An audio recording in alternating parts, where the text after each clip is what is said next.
आता तुम्ही म्हणणार की हा मी कसलं स्क्रीनशॉट इथे ॲड केलेला आहे, तर तुम्ही तो वाचून घ्या आणि तुम्हाला मी सांगते मी हे काय केलेलं आहे.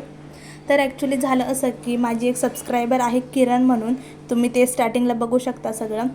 तिने मला खूप सारे डाऊट केले होते. ॲक्च्युली तिला स्टॉल ओपन करायचं होतं आणि त्याच्यासाठी तिला हेल्प पाहिजे होती. तर ती राहते विक्रोळीला आणि तिला खूप सारे डाऊट होते चीज केकबद्दल आणि स्टॉल ओपन करण्याबद्दल. तर तिने मला ते सगळे विचारले आणि मी सगळ्यांना सगळे आन्सर्स देते. कमेंटमध्ये सुद्धा तुम्ही बघू शकता मी सगळ्यांना प्रॉपर गाईड केलेलं आहे.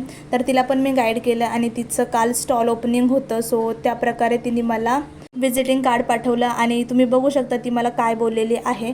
आणि हा पण केक तुम्ही बघू शकता ट्रफल फ्लेवरचा होता आणि याची ऑर्डरसुद्धा मला माझ्या एका सबस्क्रायबरनेच दिलेली होती. म्हणजे हे लोक एवढा ट्रस्ट ठेवून मला ऑर्डर्स देतात आणि मलासुद्धा खूप भारी वाटतं यांचे केक्स बनवायला. आणि यांनासुद्धा मी पर्सनली कॉल करून विचारते की तुम्हाला केक आवडला ना, नक्की काही प्रॉब्लेम तर नाही ना, हे सगळं मी विचारते. प्रत्येक कस्टमरला माझा फीडबॅकचे रिलेटेड मेसेज असतो की तुम्हाला नक्की हा केक आवडला ना. माझा रेग्युलर कस्टमर असो किंवा नवीन कस्टमर असतो, पण इथे मी हे सगळं फक्त पैशासाठी करत नाही, तर मला एक आवड आहे आणि दुसऱ्याला सुद्धा ती आवडली पाहिजे ही माझी इच्छा आहे आणि हा आहे फीडबॅक.